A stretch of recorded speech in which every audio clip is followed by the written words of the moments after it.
사실 지금껏 조혜 형님이 눈물을 보였을 때 한정민님은 함께 울기에 바빴습니다. 그랬던 그가 한정민님과 조혜 형님의 갈등이 시작되었습니다. 초반부터 너무 달린다 싶더니 결국 이 커플에게도 넘어야 할 산이 존재하는 겁니다. 이번 과제를 넘기느냐 못 넘기느냐에 따라 더 단단해지는 커플이 될지 아니면 여기서 흐지부지 할지가 결정이 되겠습니다. 하지만 너무 걱정되지는 않습니다.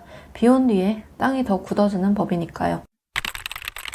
장거리 연애 유경험자로서 장거리 연애는 해볼만 합니다. 왜냐면 서로를 향한 믿음만 있다면 매일 보는 것보다 한정된 시간에 함께 할 수 있다는 것이 심리적으로 더 애틋해지는 효과가 있기 때문입니다. 하지만 한정민 조혜영 커플은 단순히 거리가 주는 불안함만이 문제는 아닌데 싶습니다. 돌싱빌리지의 한정민님은 사실 조혜영님에게 장거리 문제를 꺼낸 적이 있습니다. 그때 분명 조혜영님은 사랑하는데 뭐가 문제야? 라며 반문했었죠. 이건 단순히 남자의 마음을 얻기 위한 선의의 거짓말 같은 거였습니다. 이제 꿈에서 깬 거죠. 막상 현실을 보니 그게 아닌 겁니다. 돌싱빌리지에서 한정민님을 노리는 수많은 여자들에게서 이 남자를 지켜내야 했어요. 그렇기 때문에 그런 낭만적인 멘트가 가능한 거였습니다. 둘만 있다 보니 확실히 돌싱빌리지에서는 못 느꼈을 안정감이 있었을 겁니다.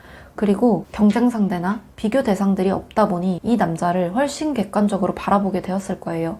그러다 보니 긴장도가 많이 낮아지죠. 차분한 원래의 상태로 돌아왔을 겁니다. 결국 현실의 조혜영님으로 복귀된 거고요. 꿈 같은 시간은 이미 과거가 되었다면 이제 남아있는 현실을 마주해야 합니다. 거기서 괴리감이 확 온 거예요.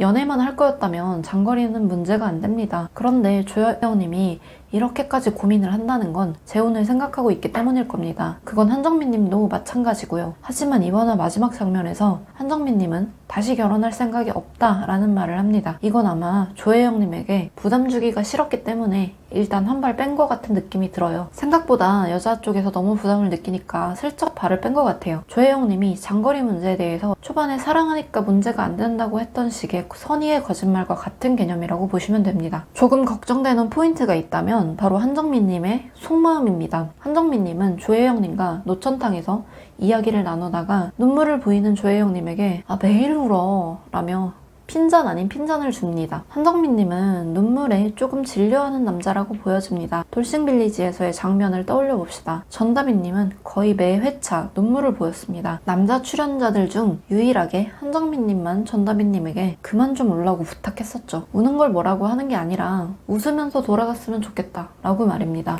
아마도 한정민님은 눈물을 보이는 사람을 싫어하는 남자가 아닐까 생각이 드는데요. 사실 지금껏 조혜영님이 눈물을 보였을 때 한정민님은 함께 울기에 바빴습니다. 그랬던 그가 이제는 매일 울어 라며 눈물에 대해 살짝 난색을 표현하기 시작하는 느낌입니다. 조혜영님과 한정민님은 첫 번째 난항에 부딪혔습니다. 과연 이 둘이 잘 헤쳐나갈 수 있을까요? 장거리와 경제적인 문제 두 가지를 안고 있는 조혜영, 한정민 커플. 다음번엔 더 흥미로운 인간 연구로 돌아오겠습니다.